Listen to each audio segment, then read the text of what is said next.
और अभी अभी एक बड़ी खबर आ रही है। जांच एजेंसियों को दिल्ली ब्लास्ट मामले में बड़ी कामयाबी मिली है। अल-फलाह से चौथी कार बरामद हो गई है। ये कार शाहीन के नाम पर रजिस्टर्ड है, ब्रेजा कार है।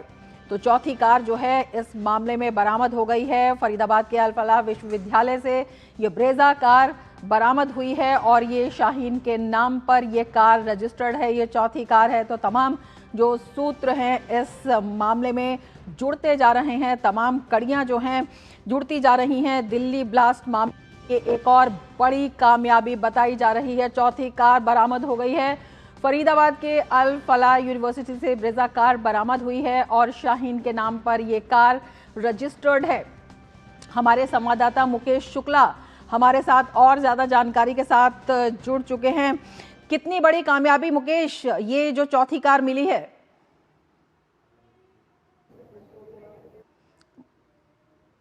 पहले से ही अंदेशा जताया जा रहा था कि ये जो पूरा का पूरा जो मॉड्यूल था, जिस तरह से कार ब्लास्ट हुआ उसके बाद सिलसिलेवार तरीके से कारों की जो सर्च ऑपरेशन चल रही थी उसमें रेड कार मिलती है। इको स्पोर्ट्स में बताया जा रहा है डिज़ायर और ये ब्रीजा कार जो शाहिदा के नाम पर रजिस्टर्ड थी और इसी ब्रीजा कार का कनेक्शन पहले भी आया था, क्योंकि जब बात हो रही थी इनके सहयोगी की तो इसी कार से ये ट्रैवल करते थे। तो शाहिदा के नाम पे एक गाड़ी रजिस्टर है और उसकी भी तलाश की जा रही थी। और भी गाड़ियों की जो है वो सर्कुलेटिंग हो रखी है नंबर की, क्योंकि ये जो पूरा का पूरा अटैक था, जिस तरह से ये एक्सप्लोसिव था, इसको इसी तरह से कहीं ठिकाने लगाना था, गाड़ियों में ही धमाका करना था। कुछ ऐसा अब अंदेशा जताया जा रहा है जिस तरह से ये चीज़ें खुल के सामने आ रही है, क्योंकि लगातार गाड़ियां जो है वो निशाने पे आ रही हैं और कई सारी गाड़ियों की और भी तलाश की जा रही है। तो रमा, सुबह से देखिए, पहले उमर की जो वीडियो होती है वो मस्जिद के पास मिलती है, उसके बाद सीपी से उसकी गाड़ी गुजरती हुई ट्रैक होती दिखाई देती है। यानी ये साफ बताता है कि वो इसी इलाके में घूम रहा था पूरे दिन। और उससे पहले एक दिन पहले वो जो उसकी जो मैपिंग हुई है वो फरीदाबाद से निकल करके मेवात में जाता है, मेवात से फिर एक्सप्रेसवे पकड़ करके वापस दिल्ली में आता है, दिल्ली से फरीदाबाद क्रॉस करके फिर चला जाता है, फिर अगली सुबह वो वापस दिल्ली की तरफ रुख करता है। तो ये सारी की सारी दिखाती है उसकी रूट मैपिंग की। वो लगातार किसी के इशारे पर अपने आप को छुपाने की कोशिश कर रहा था, भागता फिर रहा था और उसके बाद साथ में वो इस एक्सप्लोसिव को कैरी भी कर रहा था। लेकिन यहाँ से आप मेरे पीछे देखिए, इस रेड लाइट से आगे जाकर के उसने यू टर्न लिया और यू टर्न लेने के बाद उस ट्रैफिक में उसने इस ब्लास्ट को अंजाम दिया। ऐसा माना जा रहा है कि अफरा तफरी में उसने इस ब्लास्ट को अंजाम दिया, नहीं तो यह हादसा और भी बड़ा हो सकता था। लेकिन एक सोची समझी साजिश, और यूपी एसटीएफ ने भी लगातार छापेमारी करी है, कुछ लोगों को वहाँ पर भी डिटेन किया गया। और जिस तरह से फरीदाबाद की यूनिवर्सिटी जो है वहाँ पर भी और लोगों से पूछताछ की गई है, यानी इसके कमरे की भी जांच की गई है और इनके जितने भी सहयोगी हैं उनके रूम्स की जांच की गई है। डायरी भी सामने आई है जिसमें 8 से 14 तारीख तक का जिक्र है कि उस डायरी में कुछ डॉक्यूमेंट्स ऐसे मिले हैं जिसमें उन्होंने कुछ बातें एक दूसरे के लिए रखी हैं, कुछ नंबर्स भी मिले हैं जो कश्मीर से रिलेटेड हैं और साथ ही साथ उनका जो है फरीदाबाद से भी कनेक्शन है। और एक ऐप का ये इस्तेमाल कर रहे थे जिसके थ्रू ये आपस में बात करते थे और उस ऐप से आप कॉल डिटेल की ज़रूरत नहीं होती, उसमें कोई फ़ोन सिम नहीं डालना होता, वो सीधे बात करते थे उस ऐप से और उसमें कोई मैसेज भी सेव नहीं होता है। इस तरह का एक स्मार्ट ऐप वो यूज़ कर रहे थे। तो कहीं ना कहीं ये सारी चीज़ें जो कनेक्शन है वो दिखाता है कि उमर जो था वो टॉप लीडर्स के कहीं ना कहीं इशारे पे काम कर रहा था। और इनका ऐसा बताया जा रहा है ये टर्की भी एक बार गए थे और वहाँ पर भी इन्होंने जैश के कुछ लोगों से मुलाकात करी थी। लेकिन एनआईए की रिपोर्ट ये साफ करेगी कि क्या ये बात सही थी कि ये वहाँ पर गए थे। और इसमें जैश का जो नाम आ रहा है उस संगठन का, आतंकवादी संगठन का, क्या उसके साथ भी इनके तार थे। और जिस तरह से शाहिदा का नाम आ रहा है कि उसको महिला विंग कमांडेंट बनाया था हिंदुस्तान में, इस तरह से उसको काम करने की जिम्मेदारी सौंपी गई थी और उसके जिम्मे कई सारे ऐसे लोग थे जिनका ब्रेन वॉश करके वो उनको अपनी टीम में लाया। और इस यूनिवर्सिटी से, अल-फलाह जो यूनिवर्सिटी है, यहाँ पर जो डॉक्टर्स हैं जो पढ़ाई कर रहे हैं मेडिकल के स्टूडेंट्स, कहीं ना कहीं उनसे भी पूछताछ की जा रही है कि कब कब इनसे वो कॉन्टैक्ट में रहे, किस किस के साथ कॉन्टैक्ट में रहे। तो अभी जाँच का दायरा धीरे धीरे आगे बढ़ रहा है और जो सुई है वो उस ओर बढ़ती दिखाई दे रही है। जल्द ही इसका खुलासा होगा कौन सा संगठन इस पूरी की पूरी वारदात के पीछे था। बिल्कुल मुकेश, आप हमारे साथ बने रहिए। एक और बड़ी खबर आ रही है, दिल्ली ब्लास्ट के बाद यूपी एटीएस एक्शन मोड में है। लखनऊ के बाद कानपुर में एक डॉक्टर पर शिकंजा कसा गया है। कानपुर के हृदय रोग संस्थान के कार्डियोलॉजिस्ट के खिलाफ कार्रवाई की बात सामने आ रही है। डॉक्टर मोहम्मद आरिफ को घर से टीम ले गई है और जम्मू कश्मीर के अनंतनाग का रहने वाला ये डॉक्टर है। डॉक्टर आरिफ लंबे समय से शाहीन और उसके भाई परवेज के संपर्क में था। डॉक्टर मोहम्मद आरिफ को जो टीम है वो घर से ले गई है और देश विरोधी गतिविधियों में शामिल होने की पूरी आशंका जताई जा रही है। जम्मू कश्मीर के अनंतनाग का ये रहने वाला डॉक्टर है और इसके साथ ही एटीएस ने अपनी कार्रवाई तेज कर दी है। लंबे समय से ये शाहीन और उसके भाई परवेज के संपर्क में था। एटीएस ने उसके लैपटॉप और मोबाइल फोन भी जब्त कर लिए हैं। इसके साथ ही टीम को संदिग्ध डेटा भी मिला है। दिल्ली ब्लास्ट के बाद यूपी एटीएस एक्शन मोड में, लखनऊ के बाद कानपुर में एक डॉक्टर पर शिकंजा कसा। एटीएस डॉक्टर आरिफ को लेकर दिल्ली गई। बाकी आरोपियों को आमने सामने बिठाकर इसमें पूछताछ होगी। एटीएस एक्शन मोड में हमारे संवाददाता विकास सिंह हमारे साथ जुड़ चुके हैं। विकास, किस तरह से ये जांच आगे बढ़ रही है? एक बड़ी कामयाबी एटीएस को।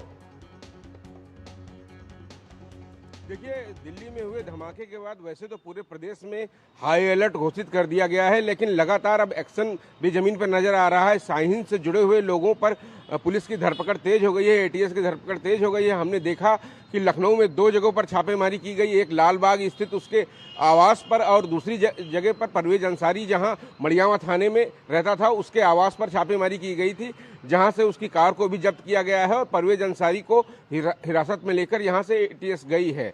और दूसरी तरफ कानपुर में भी कार्रवाई की गई है। कानपुर में कार्डियोलॉजिस्ट मोहम्मद आरिफ को गिरफ्तार किया गया है। ये डॉक्टर कार्डियोलॉजिस्ट था और कहीं ना कहीं इसके शाहीन से संबंध बताए जा रहे हैं। शाहीन के संबंध में लगातार ये बना हुआ था, शाहीन और परवेज अंसारी के।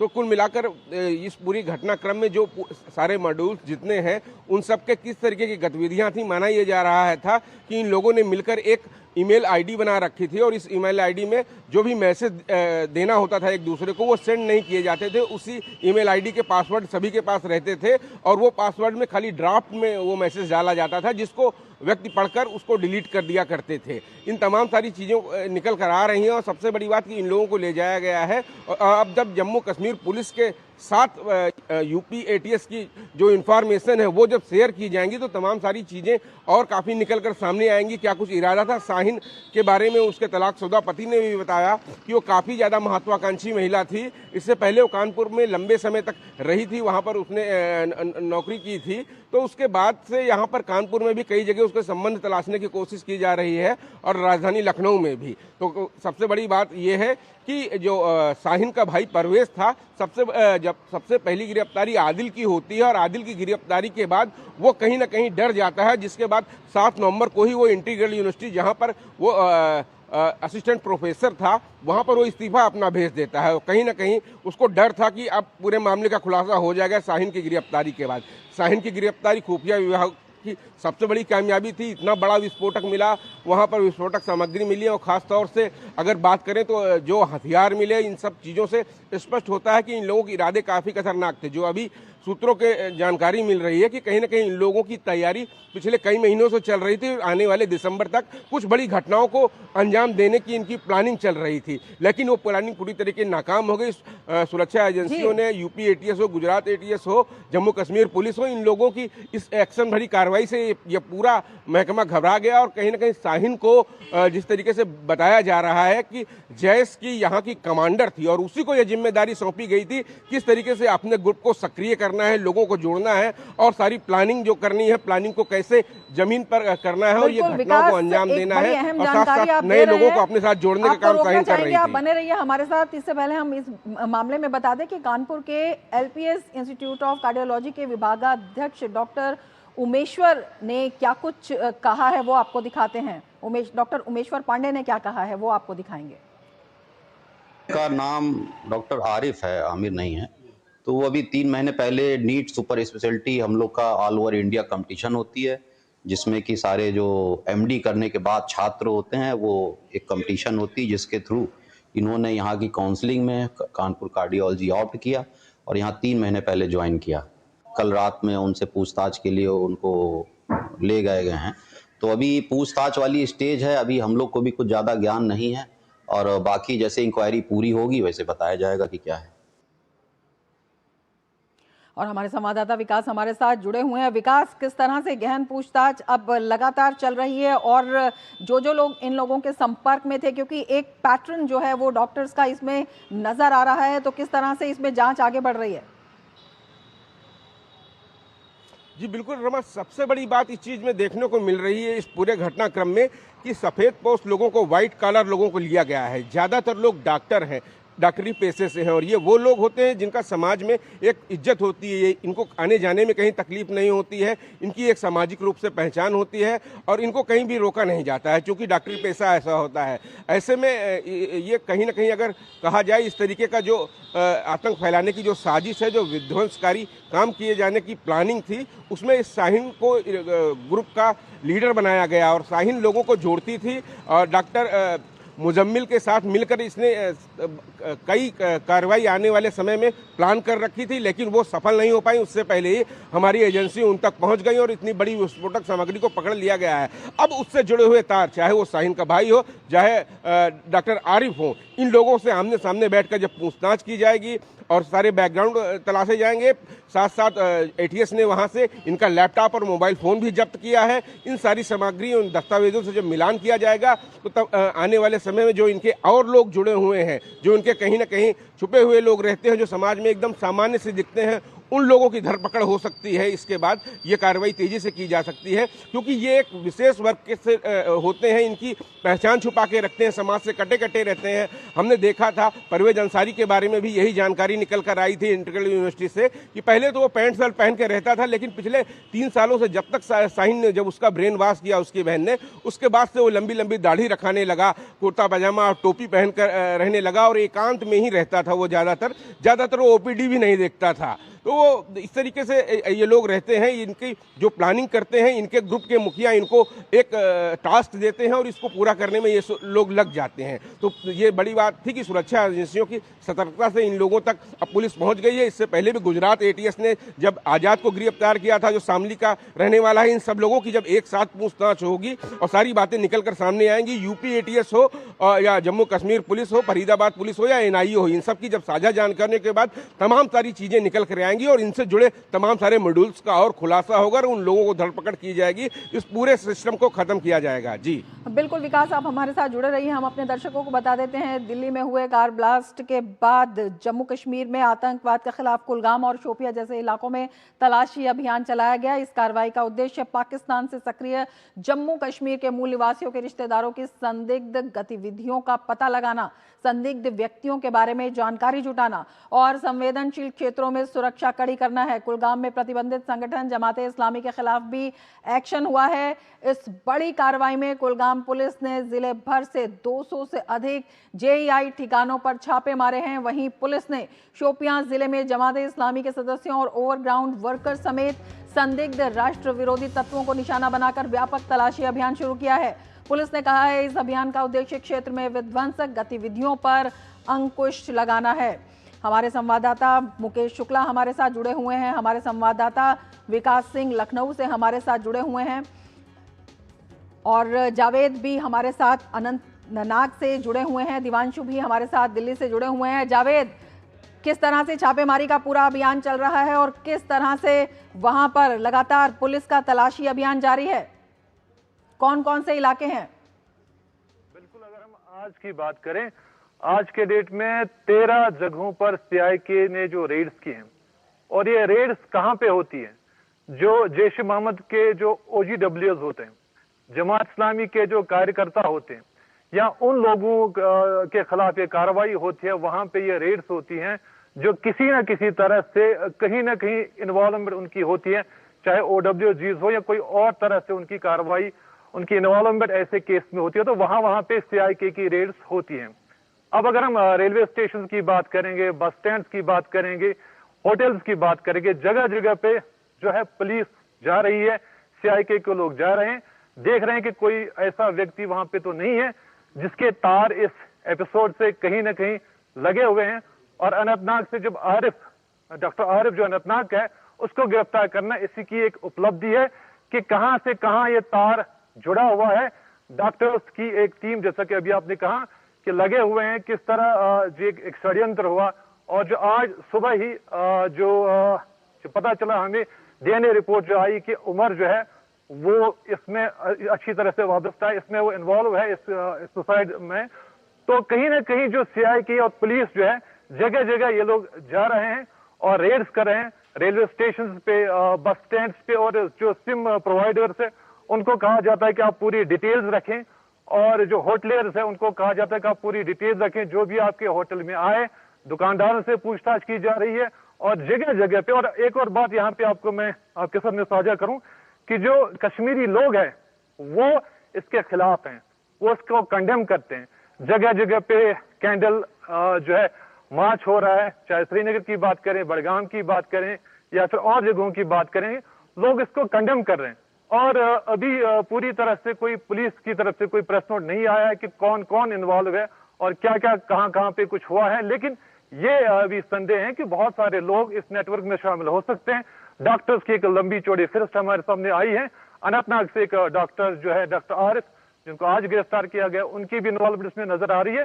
तो कहीं ना कहीं से जो तार कहां कहां से जुड़े और क्या कुछ करना इनको आगे था, उसको एक विराम लगा हुआ है। जो जम्मू कश्मीर की पुलिस है, बाकी पुलिस जो है कोऑर्डिनेशन में काम कर रही है, चाहे वो पंजाब पुलिस हो, हरियाणा पुलिस हो, दिल्ली की पुलिस हो, सब लोग एक कोऑर्डिनेशन में काम कर रहे हैं ताकि पता लगाया जाए कि तार कहां से कहां जाते हैं और कौन लोग हैं जो इनको रिक्रूट करते हैं, और क्यों ये हाई कॉलर सोसाइटी के लोग, डॉक्टर्स, क्यों इस तरह से इन्वॉल्व हो रहे हैं और कितने लोगों को ये रिक्रूट कर रहे हैं। ये बाद में बात पता चलेगी।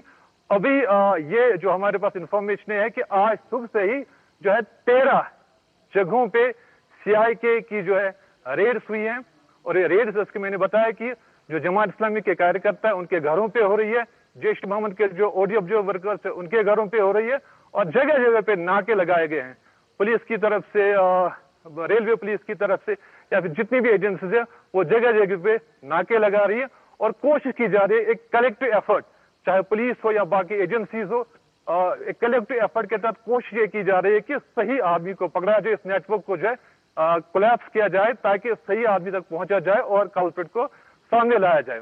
लेकिन ऊंट किस करवट बैठेगा, कौन लोग और इसमें शामिल हो सकते हैं, ये बाद की बात है। लेकिन फिलहाल के लिए यह है कि जगह जगह साउथ कश्मीर में, अनंतनाग में, पूरे कश्मीर में सीआईके रेड्स हो रही है और कोशिश की जा रही है कि और लोगों को जो है पकड़ा जाए ताकि इस नेटवर्क को जो है संदिग्धों की जांच हो रही है और जांच एजेंसियां तमाम जगहों पर जो है अपने प्रक्रिया में लगातार जो है जांच प्रक्रिया लगातार जारी है। और अभी हम अपने दर्शकों को बता दें कि दिल्ली कार ब्लास्ट केस में जो बड़ा खुलासा हुआ है उसमें सोमवार की शाम को चांदनी चौक पर लाल किले के पास धमाके वाली कार में आतंकी डॉक्टर उमर खुद मौजूद था, उसने कार में ही खुद को उड़ा लिया। डीएनए टेस्ट से इस बात की पुष्टि भी हो गई है। इससे यह भी साफ हो गया है कि आतंकी उमर जानबूझकर बम धमाका करना चाहता था। दिल्ली धमाके को लेकर सरकार अब पूरी तरह से एक्शन मोड में आ गई है। लगातार नए नए खुलासे हो रहे हैं। जानकारी के मुताबिक मोहम्मद उमर पेशे से डॉक्टर है,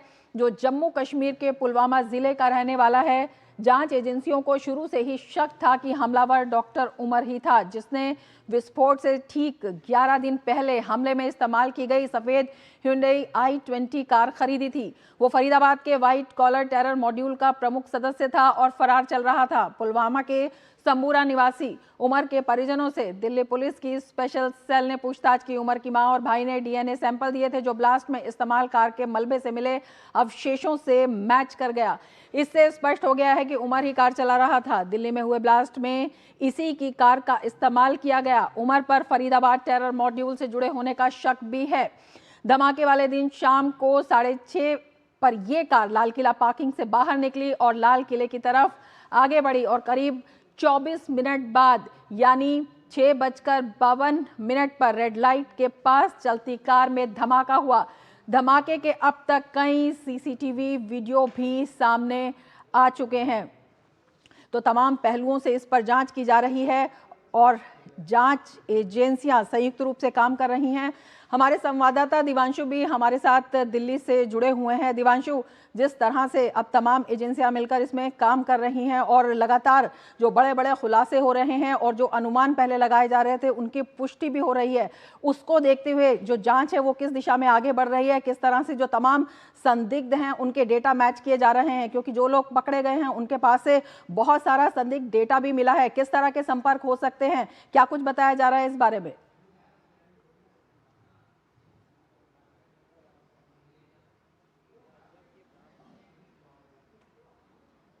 जैसे जैसे पुलिस ने आगे इन्वेस्टिगेशन की कड़ियां जोड़ी, इनपुट जुटाए, उसके बाद ये केस कहीं ना कहीं अब खुलता हुआ नजर आ रहा है।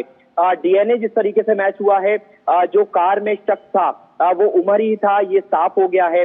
और कहीं ना कहीं उमर का जो बॉडी पार्ट्स पुलिस को बरामद हुए, उससे उसकी मां के और भाई के जो डीएनए सैंपल्स दिए गए थे उसको मैच कराया गया है। और कहीं ना कहीं अब पुलिस को एक लाइन मिल गई है, एक ट्रैक मिल गया है कि किस ट्रैक पर अब इस इन्वेस्टिगेशन को करना है। क्योंकि शुरुआत में होता यह है कि जब इस तरह का कोई टेररिस्ट इंसिडेंट होता है या फिर कोई भी इंसिडेंट होता है तो पुलिस के लिए ब्लाइंड होता है और पुलिस अलग अलग मॉड्यूल पर अपनी इन्वेस्टिगेशन करती है। लेकिन अगर एक मॉड्यूल का चीजें साफ हो जाएं तो उसी लाइन पर पुलिस इन्वेस्टिगेशन करके आगे अपनी तमाम चीजें जो हैं वो बढ़ाती है। और कहीं ना कहीं हम कह सकते हैं कि एक बहुत बड़ा ब्रेक थ्रू जो है वो पुलिस को अब मिलता हुआ नजर आ रहा है। इंपॉर्टेंट बात यह है कि न केवल ये i20 कार, बल्कि उसके बाद पुलिस ने इन्वेस्टिगेशन में ये भी पाया कि एक लाल रंग की इको स्पोर्ट गाड़ी है जिसको पुलिस ने बरामद कर लिया। और अब तीसरी गाड़ी जो है वो सामने आती है, एक ब्रेजा गाड़ी। ब्रेजा गाड़ी के बारे में आपको बताना चाहूंगा कि जब पुलिस ने इन्वेस्टिगेशन की तो पुलिस को पता चला कि एक ब्रेजा गाड़ी भी है जो कि इस मॉड्यूल द्वारा इस्तेमाल की जा रही थी। हो सकता है कि उसका इलीगल एक्टिविटी में शामिल हो सकती है, जिसके बाद अब वो ब्रेजा गाड़ी भी पुलिस ने बरामद कर ली है। तो ये 2-3 चीजें अपडेट इस पूरे मामले में है। तीसरी बड़ी बात यह है कि अल-फलाह यूनिवर्सिटी में बड़ी कड़ियां जो है इस पूरे मामले में जुड़ती हुई नजर आ रही है। मुकेश भी हमारे साथ जुड़े हैं। मुकेश, आपसे समझना चाहेंगे, जिस तरह का ये पैटर्न नजर आया है, डॉक्टर का जो पेशा होता है बहुत ही सम्मानजनक होता है और उस पर कोई शक ना करे, इस वजह से पूरी संभावना लगती है कि इस पेशे की आड़ में, इसकी आड़ लेकर आतंकी गतिविधियों को जो अंजाम देने की साजिश रची जा रही थी, एक बड़ा खुलासा इसमें भी हुआ है। बड़ी बात यह है कि ये और लोगों का भी ब्रेन वॉश कर रहे थे, तो उस दिशा में किस तरह से पहचान की जा रही है, जो कॉन्टैक्ट्स हैं वो किस तरह से तलाशे जा रहे हैं और तमाम जो वस्तुएं उनके पास से मिली हैं, जो फोन है, जो लैपटॉप है, जो डेटा उनके पास से मिला है, उन्हें किस तरह से डिकोड किया जा रहा है? रमा बिल्कुल सही कहा, इनके पास से जो भी दस्तावेज थे उनकी जांच की जा रही है और इनसे जो इन्होंने आपस में कन्वर्सेशन करी है, एक डायरी मिली है जिसमें उमर और उसके जो सहयोगी हैं उनकी जो बातचीत है वो लिखी गई है, कुछ कॉन्टैक्ट नंबर हैं। और जो इसमें स्टूडेंट थे वो साउथ कश्मीर से आते थे, बहुत ज़्यादा स्टूडेंट अनंतनाग से आते थे और यहाँ पढ़ रहे थे। और इस अल-फलाह यूनिवर्सिटी में जो भी यूथ था, कहीं ना कहीं शाहीन शाहिदा का जो है हमारे सहयोगी ने बताया, उसका एक यही काम था, जैश की तरफ से जैसा उसका लिंक बताया जा रहा था, यहाँ आकर के उसको अपने सदस्यों को और बढ़ाना था, व्हाइट कॉलर को सामने लेकर के आना था ताकि ज़्यादा लोग उन पर शक ना कर पाएं। जैसा उन्होंने बताया कि आरिफ जो था वो पहले बिना बियर्ड के रहता था, कोट पैंट पहनता था, फिर उसने अचानक ही अपनी पोशाक बदल ली और ये आमतौर पर पब्लिक से हट करके बात करते हैं, कहीं ना कहीं शांत माहौल में चले जाते हैं और वहां से सारे के सारे मॉड्यूल को ऑपरेट करते हैं। और जिस तरह से मैंने बताया, ये एक एप्लीकेशन का इस्तेमाल कर रहे थे जिससे चैट करते थे, बात करते थे ताकि इनका डाटा ना पकड़ में आए। अब जो डाटा इनके पास से मिला है और जो इनके सहयोगियों के आपस में कन्वर्सेशन है उनको डिकोड किया जाएगा और जहां भी इनके तार हैं वहां तक जाने की कोशिश जाएगी। एनआईए जो है वो हर एस्पेक्ट्स पे काम करेगी, क्योंकि गृह मंत्री ने पहले दिन ही साफ कर दिया था किसी भी पहलू को छोड़ा नहीं जाएगा, हर एंगल की जांच की जाएगी। और जैसा कल प्राइम मिनिस्टर ने मुलाकात की एलएनजेपी में, उससे पहले उन्होंने भूटान दौरे पर जाते ही बोला कि ब्रॉट टू जस्टिस किया जाएगा, यानी हर किसी को कटघरे में ला करके खड़ा किया जाएगा और उससे जवाब मांगा जाएगा। जो भी संगठन इसके खिलाफ था, इसके पीछे था, साजिश करता था, उसको भी मुंह तोड़ जवाब दिया जाएगा। तो जो भी बेकसूर थे, जो तस्वीरें थी वो काफी भयानक थी, भयावह थी, उनको न्याय जरूर दिलाया जाएगा। और ये जो देखिए पूरा गैंग है, लगातार छापेमारी चल रही है, पहले पहले सहारनपुर से आती है, तमाम फिर पहलुओं दूसरी को गिरफ्तारी जोड़कर फरीदाबाद से देखा होती जा है, रहा है, यानी तमाम गुजरात पहलुओं पर जांच की जा रही है। आप बने रहिए हमारे साथ। हम बता दें दर्शकों को, दिल्ली में लाल किले के बाहर कार में हुए धमाके के बाद फरीदाबाद से आतंकी साजिश के तार जुड़ने का खुलासा होने के बाद फरीदाबाद पुलिस ने बाहरी वाहनों की जांच तेज कर दी है। इसके साथ ही पुलिस अब बाहरी लोगों पर भी अपनी निगरानी बढ़ाएगी। फरीदाबाद के खंदावली गांव में एनएसजी टीम स्निफर डॉग के साथ जांच करने पहुंची। पुलिस ने यहां से लाल रंग की इको स्पोर्ट कार जब्त की है। इस कार के दिल्ली विस्फोट मामले में संदिग्ध डॉक्टर उमर उन नबी से जुड़े होने का संदेह है। सुरक्षा एजेंसियां जांच में जुटी हैं। इसी कड़ी में फरीदाबाद की अल फलाह यूनिवर्सिटी में NIA, STF, UP ATS, Haryana police, Faridabad special cell और जम्मू कश्मीर पुलिस की टीमें पहुंची। इस दौरान सभी फैकल्टी और छात्रों से पूछताछ की गई, साथ ही यूनिवर्सिटी के हर हिस्से की तलाशी ली गई है। दिवांशु हमारे साथ जुड़े हुए हैं। दिवांशु, लगातार हम बात कर रहे हैं फरीदाबाद एपिसेंटर इस पूरे मामले में जो है बनता हुआ दिखाई दे रहा था और अब उसकी पुष्टि भी हो रही है। किस तरह से जो बाहरी वाहन है उनकी जांच हो रही है और तमाम राज्यों की पुलिस वहां पहुंची, किस तरह से वहां पर एक जो कहते हैं कि बेहतर बड़ा सुरक्षा ग्रिड है वो बना दिया गया है और उसके तहत जांच हो रही है। किस तरह से लोगों से वहां पर बातचीत की जा रही है जो इनके संपर्क में थे?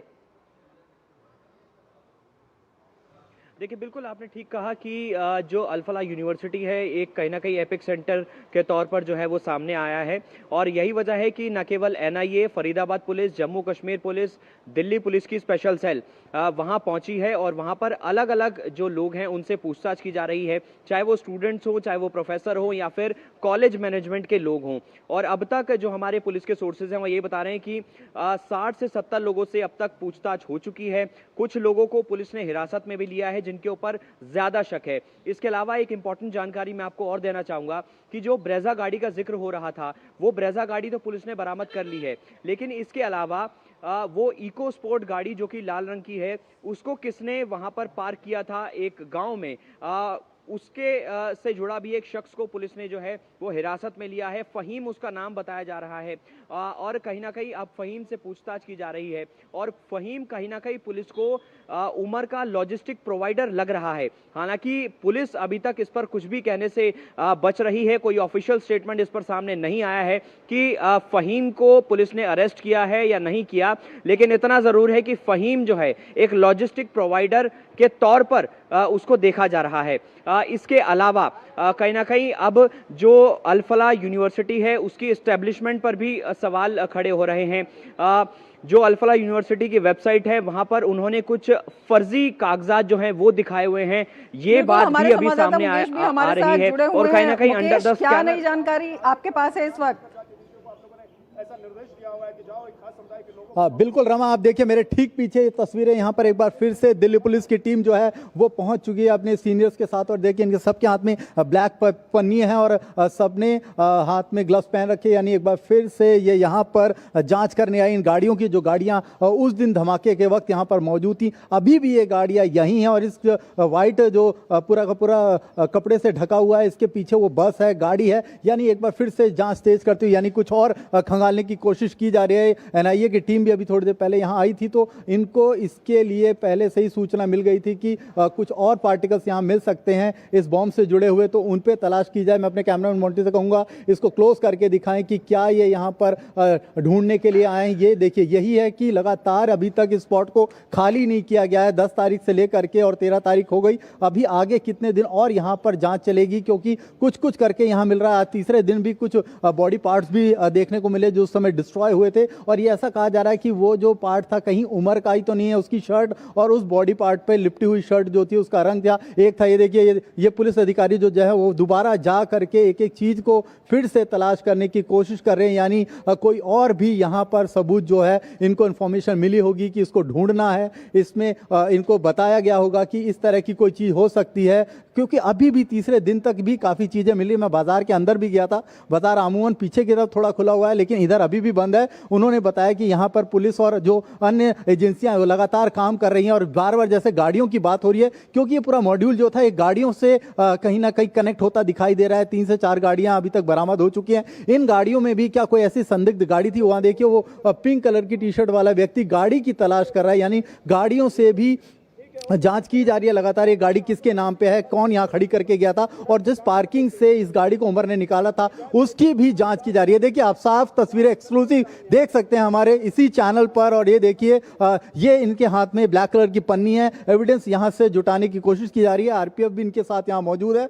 तो लगातार जांच का दायरा जो है वो पूरे हिंदुस्तान में बढ़ाया जा रहा है। तमाम एजेंसियां लगातार छापेमारी कर रही हैं, लोगों से पूछताछ कर रही हैं, डिटेन कर रही हैं, गिरफ्तारी कर रही हैं। और ये देखिए तमाम इंस्पेक्टर रैंक के जो अधिकारी हैं वो यहाँ पर हैं और उनके साथ उनकी टीम यहाँ पर मौजूद है। इसी तरह से इस पूरे एरिया को जो है कॉर्डन ऑफ कर दिया गया है। ये कम से कम 4 से 5 किलोमीटर का स्ट्रेच है, ये दोनों तरफ से बंद कर दिया गया है। यहाँ पर किसी को देखिए डॉग्स को भी लेकर के आए हैं, जो डॉग स्क्वाड है वो भी आ गया है सामने। और ये पिंक कलर की जैकेट्स में जो एजेंसीज हैं ये दूसरी एजेंसीज लगातार दिल्ली पुलिस के साथ काम कर रही है, यानी एक बार फिर से इस जांच को तेज कर दिया गया है। ये देखिए रमा, ये वो ही सबूत हैं, क्योंकि आज जिस तरह से कुछ यहाँ पर और अवशेष मिले, कुछ और चीजें मिली, तो निश्चित तौर पर अभी यहाँ पर काफी सबूत हो सकते हैं। और उमर की जिस तरह से यहाँ पर तस्वीरें, वो मस्जिद में गया, नमाज पढ़ता है, मस्जिद रोड पे उसका रोल मिलता है और उसके बाद वो इसी पार्किंग में कई घंटे रहता है और इसी रेड लाइट से यू टर्न करके लेके आता है जहां वो पुलिस का बैरिकेड और यहाँ पर अपने आप को ब्लास्ट कर देता है।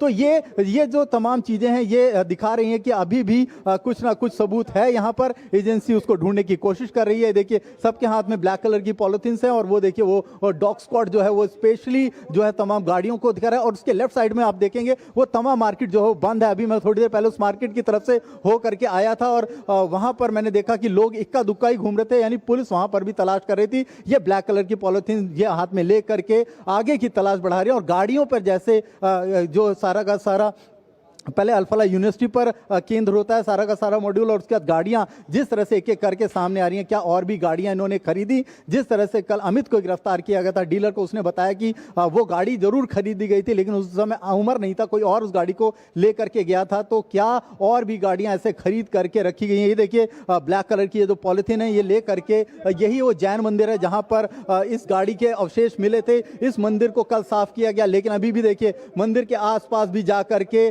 यहाँ पर मंदिर को इस तरफ से बंद कर दिया गया, लेकिन यहाँ पर गाड़ियों के पार्टिकल्स भी मिले थे और अभी चीजें जो हैं वो इनको बताई गई होंगी। जरूर ऐसे कोई एलिमेंट जो हैं वो इनको बताए गए होंगे और यहाँ से वो उसको ढूंढने के लिए पहुंचे हुए हैं। वहां से मिल सकती हैं जो कि संदिग्धों की पहचान करा सकते हैं और इसमें किस तरह के नए खुलासे हो सकते हैं। मुकेश, आप हमारे साथ जुड़े रहिए, दिव्यांशु आप भी हमारे साथ जुड़े रहिए और हमारे तमाम संवाददाता हमारे साथ जुड़े रहेंगे और तमाम खबरें भी इस बड़ी खबर से जुड़ी हुई हम आपको दिखाते रहेंगे। लेकिन मिड डे प्राइम में वक्त हो चला है एक ब्रेक का। आप जुड़े रहिए डीडी न्यूज के साथ।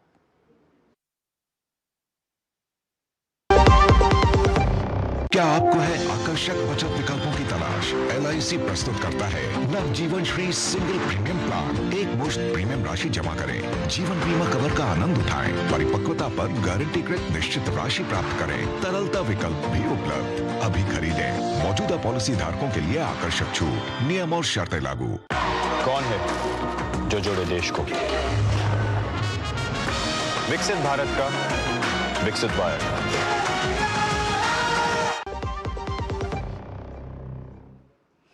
ब्रेक के बाद फिर से आपका स्वागत है। तो हम बता रहे हैं दिल्ली ब्लास्ट मामले में जांच एजेंसियों को मिल रही है बड़ी कामयाबी और कई बड़े खुलासे हुए हैं। राष्ट्रीय जांच एजेंसी यानी NIA ने कल अल कायदा गुजरात आतंकी साजिश मामले में देश के 5 राज्यों के 10 ठिकानों पर एक साथ छापेमारी की। और लगातार जो हम दिल्ली ब्लास्ट की बात कर रहे हैं और उसमें जिस तरह से जांच एजेंसियां संयुक्त रूप से आगे बढ़ रही हैं और लगातार जो है तमाम खुलासे हुए हैं, लगातार जो है संदिग्धों की पहचान की जा रही है और जो गुनहगार हैं उन्हें पकड़ने के लिए हर संभव प्रयास किया जा रहा है। हमारे तमाम संवाददाता देश भर से हमारे साथ जुड़े हुए हैं। विकास हमारे साथ जुड़े हुए हैं लखनऊ से। विकास, आपसे जानना चाहेंगे जिस तरह से लखनऊ और फिर कानपुर लगातार जो है वहां पर जांच एजेंसियां बनी हुई हैं, ये जो लोग वहां से पकड़े गए हैं इनमें जो अभी इनकी जो साजिश का जो खुलासा हुआ है वो हुआ है, लेकिन किस तरह की इनकी दिनचर्या थी, क्या कुछ कहना है वहाँ पर जो इनके साथ जुड़े हुए वहाँ पर लोग थे जो इनके साथ काम करते थे, क्या कुछ इनके बारे में और ज़्यादा पता लग पाया है?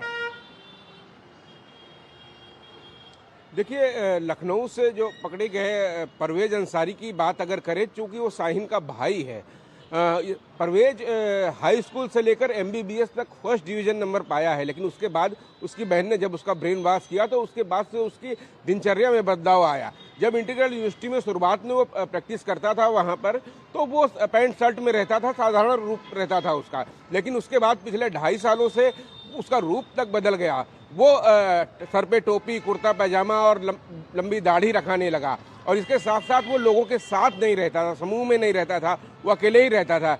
इवन कि वो वॉक करने भी अगर निकलता था तो वो एकांत में निकलता था। वहीं डॉक्टर आरिफ जो कानपुर से जिनको पकड़ा गया है, वो अभी 3 महीने पूर्व ही इनका यहाँ पर सिलेक्शन हुआ था। कश्मीर के अनंतनाग से हैं और इनके बारे में बताया जा रहा था ये भी काफ़ी शांत स्वभाव के व्यक्ति थे। इन सब लोगों की सबसे बड़ी खास बात होती है कि बिल्कुल सामान्य बिल्कुल, और हमारे संवाददाता मुकेश शुक्ला हमारे साथ इस वक्त जुड़े हुए हैं। लाल किले पर ये वही जगह है जहां बिल्कुल रमा, देखिए अभी भी ये जांच जो है ये लगातार चल रही है और एक बार फिर से इस पूरे स्ट्रेच को खंगाला जा रहा है। यानी दिल्ली पुलिस की टीम और NIA की टीम, आपने जिस तरह देखा पीछे गाड़ियों को खंगाल रही है, देखिए हर एक जगह पर, क्योंकि यहाँ सुबह के वक्त कुछ ऐसे बॉडी पार्ट्स मिले थे जिसकी एक्सपेक्टेशन नहीं थी। इतनी दूर तक इस धमाके का इम्पैक्ट था कि वो यहाँ तक आकर के गिरे। और देखिए SHO रैंक के अधिकारी यहाँ पर मौजूद है और ये देखिए सबके हाथ में ब्लैक कलर की पॉलिथीन है और ये सब लोग इसको सर्च कर रहे हैं। तमाम यहाँ पर देखिए ये मीडिया जो है इन सबको कवर कर रही है। क्या कुछ यहाँ पर इनके हाथ लगा, इनको क्या बताया गया, क्या कुछ ऐसा हो सकता है, कौन से ऐसे और सबूत हैं जिसको जुटाने की यहाँ कोशिश की जा रही है। यानी हर एक मॉड्यूल पर जांच तेज कर दी गई है और लगातार ये जो है जांच ये इसी तरह से आगे बढ़ाई जा रही है। और ये पूरा स्ट्रेच आप देखिए आगे तक बंद कर दिया गया, यहाँ पर किसी के आने जाने की कोई भी अनुमति नहीं है। यानी अभी इनको आगे से और इनपुट मिले कि यहाँ कुछ और भी चीज़ें हो सकती हैं, क्योंकि ये बहुत बड़ा इलाका और जो ब्लास्ट हुआ उसकी जो धमाका था बहुत तेज़ था। तो कई जगह गाड़ियों के टुकड़े, गाड़ियों से निकलने वाली चीज़ें गई हैं, जो उस समय इस्तेमाल एमिनेशन था वो कहाँ कहाँ गया, उसके कहाँ तक इम्पैक्ट रहे, वो सबको जांच करने की कोशिश कर रही है।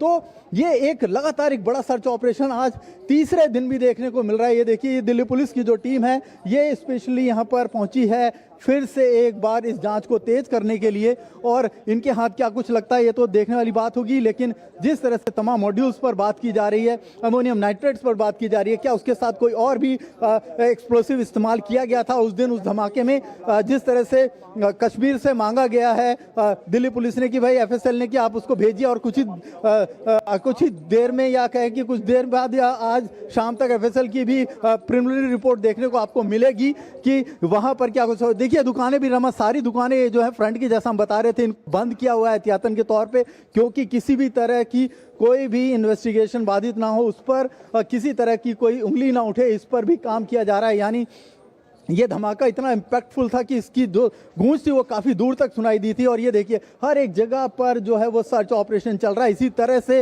पूरे हिंदुस्तान में लगातार सर्च ऑपरेशन चल रहा है। तमाम जो बड़ी टीमें हैं वो एक्टिव हो चुकी हैं और वो लगातार इसी पहलू पर काम कर रही है। यानी कुछ बड़ा इनके हाथ लगने की यहाँ पर भी संभावना है। ये सर्च ऑपरेशन इसीलिए देखिए चलाया जा रहा है क्योंकि पुलिस को पता है कि काफी कुछ यहाँ हो सकता है, क्योंकि उमर की जो मूवमेंट थी काफी घंटों तक यहाँ पर रही थी। उमर यहाँ काफी देर तक रुका, पार्किंग में रुका, नमाज पढ़ने गया, मस्जिद में रहा। तो क्या उसने यहाँ पर कुछ और तो नहीं छुपा रखा है जिससे आने वाले दिनों में कुछ और घटना को अंजाम दिया जा चुका हो, क्योंकि वो तो इस धमाके में मारा जा चुका है, लेकिन उसने किसके इशारे पे धमाका किया इसकी भी जांच की जा रही है। और क्या उसने ऐसा कोई एक्सप्लोसिव यहाँ तो नहीं छुपा दिया अपने किसी मेंबर को बता करके कि कहीं उसको आगे इस्तेमाल में लाया जा सके, क्योंकि बहुत सारा जखीरा जो ऑलरेडी था वो पुलिस ने पकड़ लिया है। और इस तरह से ये देखिए दिल्ली पुलिस के सीनियर ऑफिसर्स जो हैं यहाँ पर मौके पर मौजूद हैं, इस पूरे के पूरे स्ट्रेच का वो जायजा ले रहे हैं। और ये इनके पास जो भी चीज़ इनको एविडेंस के तौर पर मिल रही है ये उसको कलेक्ट करके ले करके जाएंगे, क्योंकि NIA इसमें बहुत तेज़ी से एक्टिव हो चुकी है। कल भी NIA की टीम पूरे दिन थी यहाँ पर, अभी भी उनकी टीम आई है। गाड़ियों का भी वो गाड़ियों की जांच पड़ताल कर रही है, क्योंकि गाड़ी किसके नाम पर रजिस्टर है। उसी दिन से ये गाड़ियाँ यहाँ पर खड़ी हैं। ये देखिए ये बाज़ार है पीछे की तरफ का, जो थोड़े बहुत बाज़ार खोले भी गए हैं। उस पर भी मुकेश, ये लोग नजर बनाए हुए हैं। ये साथ ही साथ ये भी जानना बेहद जरूरी है, जिस तरह से देश भर में जो है ये जांच एजेंसी लगातार जो है संदिग्धों की पहचान करने में जुटी हुई है। इस बात का भी लगाया जा रहा है कि उमर के जो संपर्क थे, उमर जो 3 घंटे तक वहां पर रहा था, वो किससे बात कर रहा था, किसके इशारे पर जो है ये प्लानिंग थी, और क्या कुछ और राज्यों से भी ये खुलासे हो सकते हैं? जी बिल्कुल, कई राज्यों से आप देखिए इनके तार जुड़ते नजर आ रहे हैं। गुजरात पुलिस की इनपुट पे पहले सहारनपुर से आदिल की गिरफ्तारी, उसके बाद मुजम्मिल इसमें शामिल होते हैं, फिर उसके बाद उमर का नाम आता है, शाहीन शाहिदा का नाम आता है, अब आरिफ का नाम आ गया, डॉक्टर मलिक को कल कश्मीर से गिरफ्तार किया गया। यानी एक एक करके ये जो व्हाइट कॉलर गैंग है ये सामने आ रही है और इसने सभी को चौंका कर रख दिया है, क्योंकि आमतौर पर ऐसा एक्सपेक्ट नहीं किया जाता था कि ये लोग इतनी बड़ी चेन में काम करेंगे और कोई लोग इसमें क्यों नहीं आए। पहले ये लोग छोटे तबके के लोगों को इस्तेमाल करते थे, अनपढ़ों को इस्तेमाल करते थे, लेकिन इस बार इनकी मंशा जो थी वो बड़े टारगेट पर थी, यानी पढ़े लिखे लोगों के थ्रू वो एक कम्युनिटी को बरगलाना चाहते थे। ये देखिए ये तमाम वो जांच है। तो इसी तरह से उमर क्योंकि यहाँ पर था, एनआईए ने जरूर यहाँ पर बोला होगा कि एक बार आप पूरे स्ट्रेच को करिए कवर, क्योंकि पार्किंग में कई घंटे रहा, सड़कों पर उसके विजुअल्स दिखाई दिए आपको। ये देखिए ये पार्किंग है जहाँ पर उमर की गाड़ी खड़ी थी, ये पीछे की तरफ आप पार्किंग देख सकते हैं। पुलिस इसीलिए इस तरफ वापस आई है कि ये जरूर पता लगाने की कोशिश की जाए, क्योंकि जिस दिन से गाड़ियां यहाँ खड़ी हैं उन गाड़ियों को यहीं डिटेन कर लिया गया है, आने जाने नहीं दिया जा रहा। हर गाड़ी की जांच की जा रही है और पुलिस को जरूर यहाँ से कुछ मिलने की संभावना है, इसीलिए ये बड़ा सर्च ऑपरेशन जो है वो लगातार देखिए ये चलाया जा रहा है। क्योंकि अगर उमर इस दौरान उस 10 तारीख को सुबह 7 बजे जब दिल्ली में आता है और यहाँ पर जो रहता है 3 बजे तक पार्किंग में, 3 से 6 बजे तक उसी पार्किंग में रहता है और इसी इलाके में वो घूमता रहता है। हमारे संवाददाता मुकेश शुक्ला दिखा रहे हैं उसी पार्किंग से जहां पर उमर ने ये इस कायराना हरकत को अंजाम दिया, और लगातार पुलिस और तमाम जांच एजेंसियां हर एक सबूत को खंगालने में जुटी हुई हैं। तमाम संदिग्धों की पहचान की जा रही है और तमाम एजेंसियां इस दिशा में मिलकर काम कर रही हैं। लगातार हमारे तमाम संवाददाता पल पल की जानकारी आपको दे रहे हैं, आगे भी ये जानकारी हम देते रहेंगे, लेकिन फिलहाल जो है मिड डे प्राइम में वक्त हो चला है एक ब्रेक का। मुकेश शुक्ला आपका, दिव्यांशु आपका, विकास आपका और जावेद आपका बहुत शुक्रिया हमसे जुड़ने के लिए और ये जानकारी हमारे दर्शकों के साथ साझा करने के लिए। आगे बढ़ेंगे लेकिन उससे पहले लेते हैं एक ब्रेक। आप बने रहिए डीडी न्यूज के साथ।